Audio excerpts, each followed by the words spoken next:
Husband wife சாதம் பார்க்க வந்தாங்க. அவங்களுக்கு வந்து 2 பசங்க. அந்த 2 பசங்க சாதத்த பார்த்து முடிச்சுட்டு கடைசியில கேட்குறாங்க, "எங்க பையனோட 2 பேத்து கேரக்டர் சொல்லுங்க. ஒருத்தன் பார்த்தீங்கன்னா வீட்ட விட்டு வெளிய போ மாட்டேங்கிறான். யார் கூடயும் பேச மாட்டேங்கிறான். அனாவசியமா வச்சுக்க மாட்டேங்கிறான். அவன் உண்டு ஸ்கூலுக்கு போறது உண்டு அப்படி தான் இருக்கிறான். ஃப்ரெண்ட்ஷிப்பே இல்ல. ஒருத்தன் பார்த்தீங்கன்னா ஊரே கூட்டிட்டு வந்துடுறானுங்க. சாப்பாடு 2 பசங்க நான் கூட வரோம். சாப்பாடு ரெடி பண்ணி 2 பசங்க வரோம். டீ ரெடி பண்ணி வை. ஏதாவது சாப்பிட்றதுக்கு என்ன இருக்கா? எப்பா எங்க ஊர்ல இல்லப்பா. வாங்கி வை கூட வாங்கி வைங்கம்மா வாங்கி வைங்க அப்படின்னு சொல்லி அந்த பையன் கேட்குறான். ஒருத்தன் அனாவசியமாக செலவழிக்கிறான். கண்டமேனிக்கு சுற்றுறான். ஒன்றுமே புரிய மாட்டேங்குது. ஒருத்தன் வந்து வீட்டிலே இருக்கான், அமைதியாக இருக்கிறான். என்ன சாமி இது என்ன பண்ணுறதுனே எனக்கு ஒன்றும் புரியல. 2 பேரும் சண்டை கட்டிக்கிறானுங்க. அந்த வீட்டில் இருக்கிற பையன் பாருங்கள் அமைதியாக இருக்கிறான். யார் சொன்னாலும் எதோ கேட்குறதா அமைதியாக இருக்கிறான். எங்கேயும் வெளியில் போக சொன்னால் போக மாட்டான்.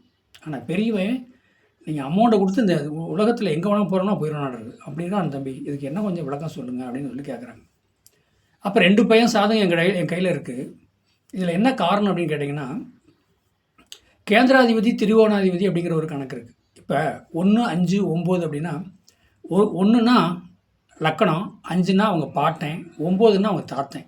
அது நல்லா புரிஞ்சுக்க. லக்கணம்னா சாதகர், 5ஆம் இடம் 9ஆம் இடம் அப்பா, 9 தாத்தா இப்படின்னு ஒரு கணக்கு.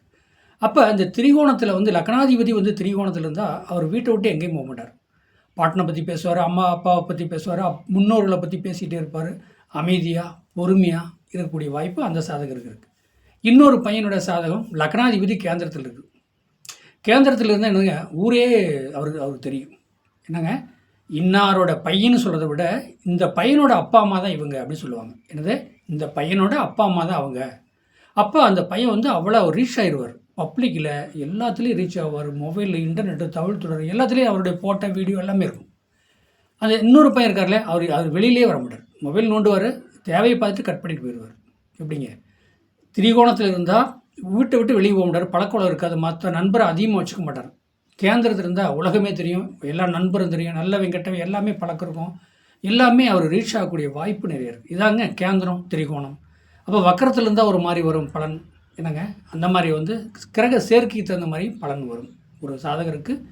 அவருடைய கேரக்டர் என்ன அப்படின்னு சொன்னாலே இந்த கேரக்டருங்கிறது இதுதான். ஒருடைய மனிதனுடைய புத்தி யோசனை என்ன, திரிகோணத்தில் இருந்தால் என்ன, கேந்திரத்தில் என்ன இருந்தால் என்ன, வக்கரமாக இருந்தால் என்ன, வக்கர கிரகத்தோட சேர்ந்த என்ன, ஒரு மனிதனுடைய கேரக்டர் இப்படி தான் இருக்கும். அவரை மாற்ற நீங்கள் பேரண்ட்ஸும் முயற்சி பண்ணாதீங்க. அதனால பிரச்சனை சிக்கல் வரும். வீட்டை விட்டு வெளியேறுவார். மன வருத்தத்துக்கு உண்டாகும். வாழ்க வளமுடன். வாழ்த்துக்கள்.